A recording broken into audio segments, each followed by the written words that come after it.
welcome and thank you for joining us in our next Resilient Matters series. Alison and myself, we're thrilled today to have Robin Hill join us, who's the Director of EI for Change, who specialises in emotional intelligence, positive psychology, neuroscience. The list goes on, doesn't it, Robin? But I know you do help leaders and executives to increase their self-awareness and understanding of others. So we love your work, Robin, so we're so pleased that you've joined us.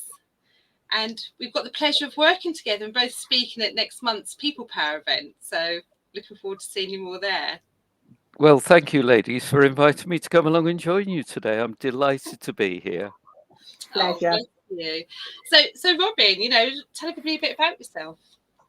Well, I think you summed it up quite nicely. I'm an emotional intelligence coach, trainer, and facilitator. I've been working in the field for about 15 years, working specifically around developing people and helping them to get the most out of the environments and situations that they find themselves in. I have a specific interest in resilience, hence we're talking today. And I have written a couple of books, The Authority Guide to Emotional Resilience in Business and The Authority Guide to Behavior in Business. So you can see most of my work is focused around the work environment, and it's helping people to get more out of the people that they work with and to get more enjoyment from the work that they do. We have to spend 6, 8 hours a day at work with people that we don't necessarily choose to be with. We build up relationships with them. So, how can we get the most out of those situations? We often spend more time at work than we do with our families at certain stages in our lives. So, how can we do that? How can we grow and develop? And ultimately, we've got to look at why we're working. We're working to put food on the table, a roof over our head, and have a little bit of extra to enjoy life in different ways. So, how can we do that? Retain a level of profitability and at the same time help the organization that we're working for grow and work with its profitability. So, we've got to make sure that our values are aligned in terms of what we're trying to do there. Wow, there's so much to pull out there. I'm like furiously nodding, going, "Oh my God, yeah! What brings you joy?" And yeah, you do spend so much time with your work colleagues, like you say. And what fascinated me about some of your work as well, particularly around emotional intelligence, is what is that link between emotional intelligence and resilience? How does that connect? Sure. I think in the first instance, we ought to define what emotional intelligence is. We've been using these two words, emotional intelligence, and we kind of shoehorned them together. And to a certain extent, they sound as if they're in opposition to each other because intelligence is all about rational thinking and emotions is all about, well, emotions, but they do work very, very well together. And basically, it's being smart with your feelings. So, how do you combine your thinking with your feelings in order to make good quality decisions and build up authentic relationships? So, that is basically what emotional intelligence is. And then we look at resilience within that. And strangely enough, resilience is not there. But being emotionally intelligent means having a degree of resilience. So when we look at some of the academic studies around emotional intelligence, some of the academics have looked into this and they see that components of emotional intelligence involve stress management, stress tolerance. And when you're actually looking at how you're working with stress, it actually then links back into emotional intelligence. But most of the models of emotional intelligence don't have a stress component within them. Oh, interesting. So I'm just thinking, so you obviously work with leaders. If I'm a leader and I'm more emotionally aware and I really liked your smart with my feelings. Yeah. So I'm just thinking, how does how does that make me more resilient? Is it having better connections, or how does that make me more resilient? Well, it's again, it's multifaceted. It's down to a lot of things. When we look at emotional intelligence, the first components of emotional intelligence are knowing yourself. It's what goes on in your inner world. It's your inner world of self-awareness, Yeah. and it's your inner world of self-regulation. So it's how you manage yourself, how you manage your thinking, how you manage your thoughts, how you manage your behavior, how you manage your feelings. And then it starts to open out into the outer world. So the outer world is around social connections. It's around engaging with people and utilizing your social capabilities, your social skills in order to relate to people at a deeper level. But one of the main components is empathy. And it's understanding things from people's perspectives. And then sitting right in the middle of emotional intelligence is motivation. So how do I motivate myself in the circumstances I find myself in? And how do I motivate other people? So it's getting that balance right between the two. So going back to your question, Kathy, around resilience, it's having this understanding, this self-awareness of what is it that I can do in these circumstances that I find myself in? How do I play to my strengths here? How do I manage my emotions? How do I manage myself in this environment? And then how do I work with others to help them become more able to cope with the circumstances? Wow. Again, loads of things to pull out there. And I hadn't really necessarily made that connection between that emotional, awareness, and like you say, that self-awareness of self-regulation, knowing your capabilities, having that confidence, I guess, within yourself, and and so how do you help sort of like leaders to work on that kind of mindset and self-awareness? Well, I am qualified to use a lot of personality and psychometric assessments, which I find really, really useful. First of all, it helps me to understand myself better, but it also gives me the credible tools to be able to sit down with a leader and say, right, this is how you are coming across to other people. These are your core qualities. These are your strengths. This is what you're good at. This is what everybody looks to you in terms of leadership. This is how you can help yourself to become better. Most other people would then say, oh, well, right, let's have a look at the weaknesses. Well, I'm not interested in weaknesses. I'm not interested in people's liabilities. We Yeah. just need to be aware of them. But we're not trying to take something that's bad and make it not bad. We're trying to make something that is good and make it excellent. And if we really focus on doing it that way and working on people's strengths, interestingly enough, all the liabilities and weaknesses just kind of fitter away. Oh, that's fascinating. So, I guess that's really insightful, that actually focus, we're so focused on looking at our development areas, what we can do differently and all that, but actually play to our strengths to become better leaders. Yes, and I sit down with a lot of leaders and we talk about their strengths. They might be particularly empathetic. They might be very good at focusing in on people and teamwork and getting people behind them. And they kind of shrug their shoulders and say, well, doesn't everybody?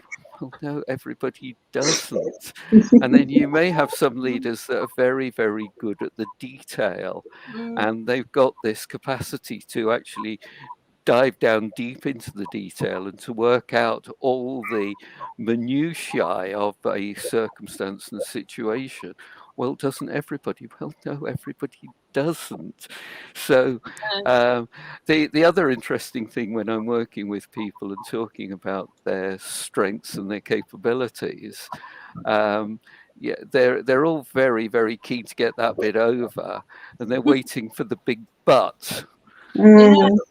And then after the but will come all the discussion around the things that they will want to really hear about, because that traditionally is the way in which people work when they're giving them feedback. Oh, I remember the positive negative sandwich that you were doing. Yes. There were other ways to describe it.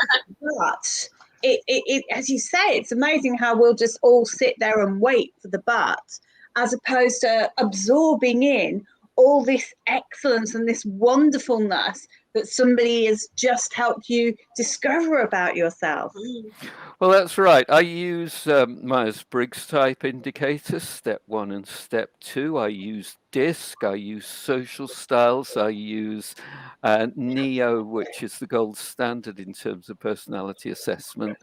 And I use an emotional intelligence inventory. And all of these, if they're used well, really pull out good, positive, affirmative principles that can be applied to an individual.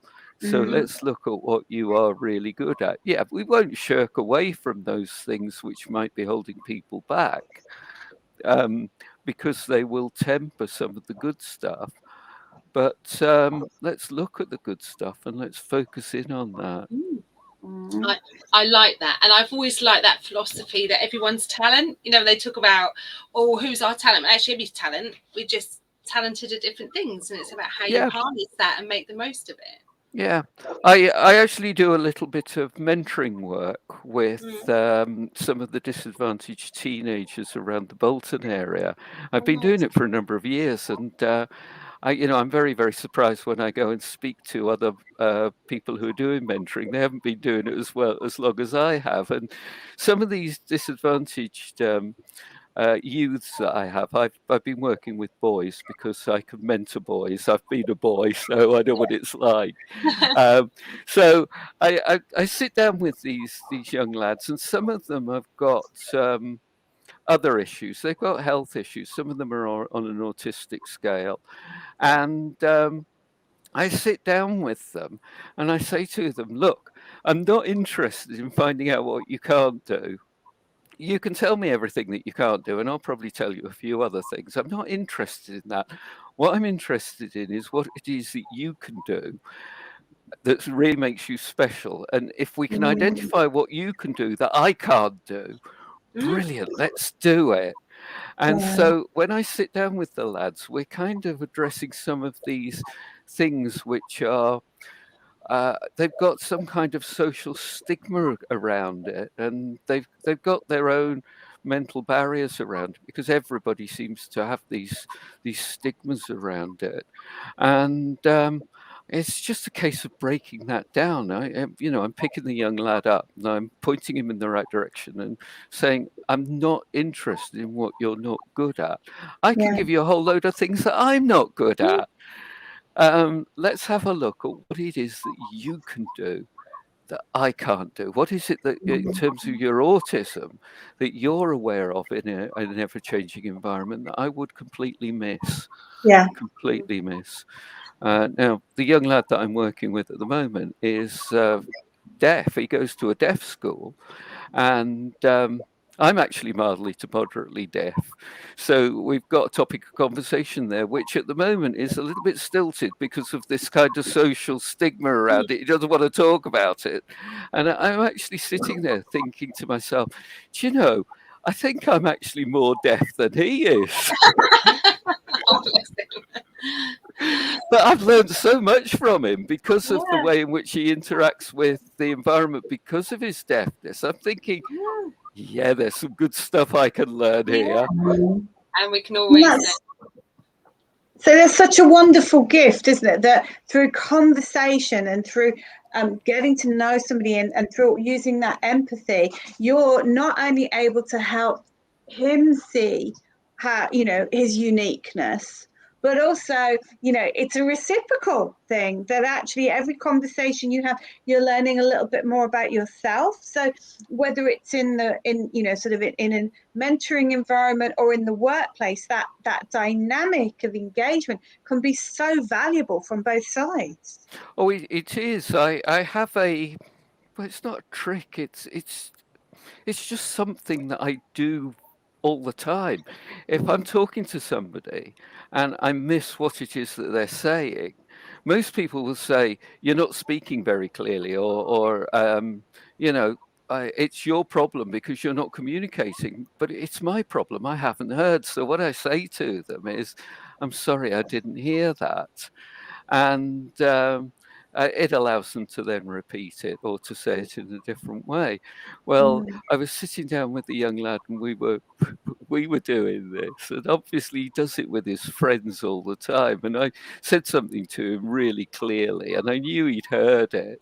And he looked me straight in the eye and he said, "Oh, I didn't hear that." So I then repeated it again in a different way, and I knew he heard it. And he said back to me again, "Oh, I didn't hear that." And I thought, that's really interesting. Yeah. That's absolutely fascinating, because obviously they do that all the time when they really want to wind somebody up. So I thought, yeah, I can use that. I can use that next time. and it's interesting, you know, when you were talking earlier, and just how, you know, how you can change your mindset, because obviously it's something Alison and I are really passionate about, that you can reframe, you know, those scenarios, you know, from them barriers that, you know, that self-talk that says I'm a deaf person, I've got autism, that, you know, removing that barrier and just reframing it to, hey, this is what I'm great at, you know?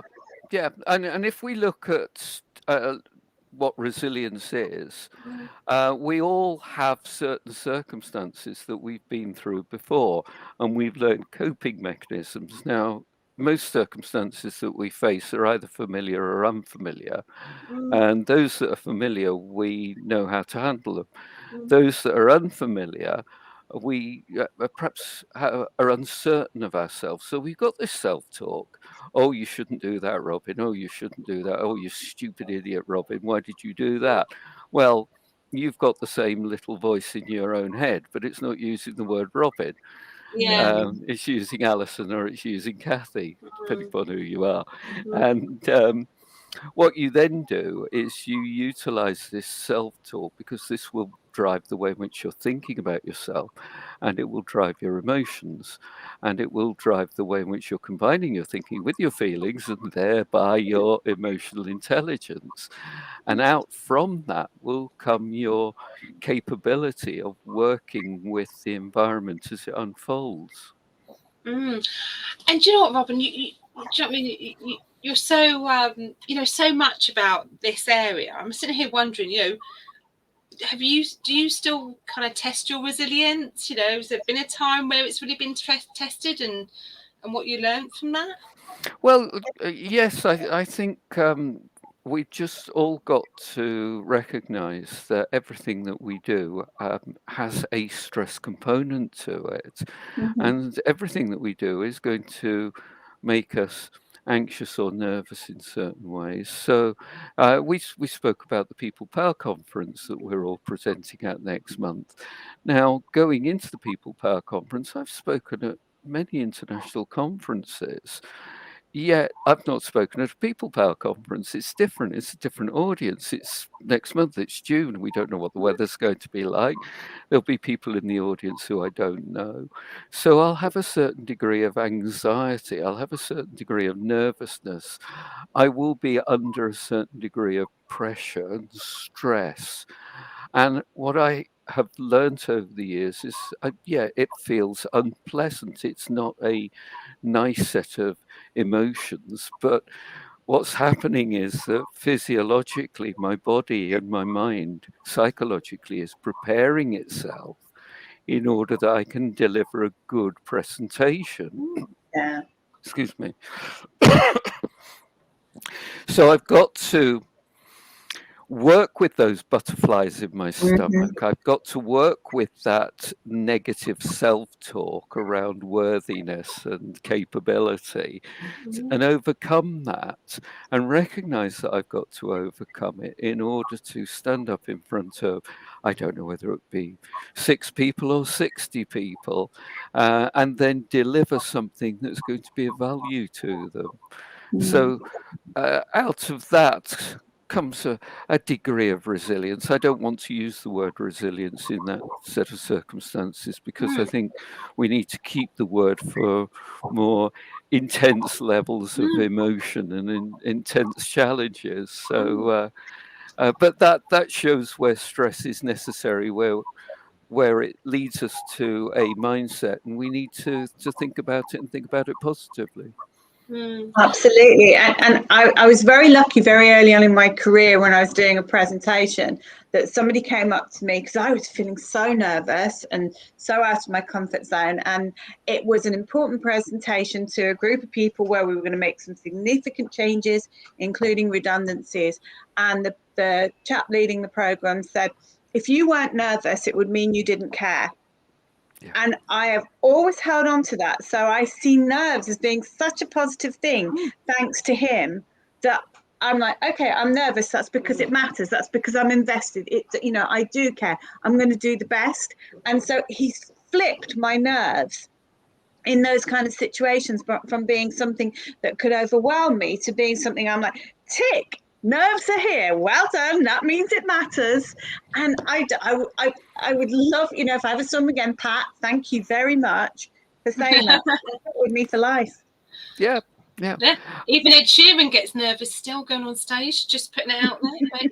Well, I would hope that he does, because he is then investing in his audience in an appropriate way. And whilst you were talking, Alison, it was an example I was going to use, so it hasn't prompted me to think this way. But I have been made redundant. No, my role has been made redundant on 3 separate occasions. So after the third occasion, I thought to myself, I can make myself redundant here if I want to. So I set myself up in business, and I've been doing it ever since. Yeah, and interestingly, because that's a few times to be made redundant. Do you feel it got easier every time, or did it still hit you as hard every time? In actual fact, it didn't hit me very hard the first time round. I was actually quite... there's a sense of relief that a decision has been made. And I could actually then look forward to the future rather than actually sit back in an organization where it's going to happen at some point in the future. Well, you get to a point after a while where you think, okay, right, bring it on. Let's go for the next challenge. And it's not easy because you're out of work. And because you're out of work, you're not earning money. And because you're not earning money, you're then not able to provide for your family in the same way that you have beforehand. Now, it's very easy for me to sit and say this, and I will qualify that. But whilst I was working, I would put money aside for a rainy day. So when it comes to the times when I'm not working, that's the rainy day. And you then need to draw down on those savings and make them work for you. And it's hard because you look at those savings and think, oh, there's a 6-week trip to the Bahamas there. Yeah. I've got to use it to buy groceries and pay for the electricity bill and sort out the car insurance and 101 things which are incredibly dull that I don't want to spend money on. But as you say, it's the rainy day. It's the rainy day. But on a rainy day, it's watering the earth, it's nourishing, it's cleaning everything up. So let's look at it from a positive perspective rather than the doom and gloom. Oh, it's grey and murky and I'll get wet if I go out. Totally. And and I'm really interested as well in that leadership angle of that, because I think leaders can help their teams be more resilient, or even the way that redundancy is a position that you've both talked about. How do you think leaders can help their teams and their organisations? Well, I think there are a number of things that they can do to help people to become more resilient. And I think a lot of it is down to the approach that they take and the words that they use. Let's knock on the head for once and for all this myth that resilience is all about bouncing back. If anybody says to me resilience is bouncing back, I want to punch them, because resilience is not about bouncing back at all. You're not going to go back to how you were. You live, you grow, you develop, you become better because of it. So, I find it's an incredibly insulting term. And let me give you a very relevant example. You look at some of the people what they're going through in Ukraine at the moment. Now, there is resilience that leaves me standing in awe and thinking to myself, how would I be able to survive in those sort of circumstances? They can and they do. Now, if anybody says to them that they should be bouncing back, I think they've got every opportunity there to take one of the weapons we've been supplying and point it back at the person who said it and get them out of their life. It's not about bouncing back at all. Here we've got resilience, and this is what leaders should be doing. Leaders is, you might not like the situation that you find yourself in. You might be going through a change management program. You might be making people redundant. You just have to accept reality.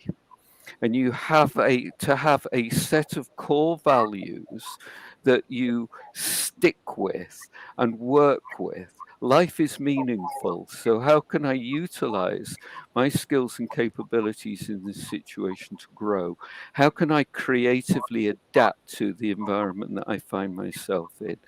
That's resilience. Nothing to do with bouncing upwards, backwards, forwards, inside out, or anything like that. And then I think the other thing that, or we've alluded to this earlier in the conversation, the other myth I think we ought to knock on the head is it's this phrase that's bandied about a lot, work-life balance. And again, here is another phrase which ought to be stripped out of the English language completely, because work is not at one end of a fulcrum with life at the other end. As I said at the beginning, you know, 8 hours a day, we have to work. So let's make the most of it. Let's be ourselves within that. And there are going to be certain times when other aspects of life become more important. We may have to take our elderly mother to the hospital. We may have had a serious accident and we've broken our arm. In those situations, you can't work in the same way. So work has to give you a bit of slack around that. And then there are other times when, we're going to the People Power Conference. So it means a stay away from home. And, I don't sit there thinking, oh, I'm working, oh, woe is me, because I'm away from home one evening. Let's make the most of it. Hey, I'm away from home. I'm in a completely different area. Let's have a meal, different bed to sleep in, meet new people. It's just reframing. And actually, when you realize you can do that, it becomes a bit of a superpower, doesn't it? That you can just reframe anything in that way. Well, that's right. That's right. And again, really a final example here in terms of dispelling one of the myths. Let's get rid of this idea of positive and negative emotions, because emotions are emotions. And if we're feeling anxious, as we've already spoken about, Alison, it's not a positive or a negative emotion. It's the way in which we behave. Yeah, it's the way that we behave that's positive or negative, not the emotion itself. And that's fascinating, that emotion bit as well, about, and actually not having any judgment, same with coaching, but whether it's a leader, whether it's being tough on yourself, just get rid of that judgment. It's just a feeling. Notice it, recognize and work with it. That's it. Robin, I think we need to rewrite the dictionary. I'm loving it. He's like we need Kathy, we need a whole episode just on Robin rewriting things. Yeah, honestly, fascinating, Robin. I knew it'd go super quick, and there is so much I've jotted down that I've learned, but also I'd love to know more about. So maybe, I'll wait to hear how your presentation goes. I'll definitely be listening to yours, Robin. And in fact, if any of our network do want to go to the People Power event, it's on the 23rd of June. I'll put up the website now. It's in Newcastle. from Northumbria University, and it's aimed at business leaders and managers, and they've got some really great topics about people's strategy, hybrid working, well-being, engagement, talent management, all the stuff that you talk about, you know, around that emotional intelligence, and of course ourselves around resilience. So if any of our network want to go, we would love to see you there. We will continue to run these, this Resilience Matters series. I hope you found it interesting. But if any of our network want to be involved, would like to come on for us just to talk, the idea is we can share ideas and help people. We'd love, you to be a guest. But get in touch. That's through our website, ihavegotthis.co.uk. And yeah, we'd love to hear from you. But until then, we'll see you next month, Robin. So great. I shall look forward to it, ladies. Great Thank to have you you on the series. You take Take care. care. Bye-bye. Bye.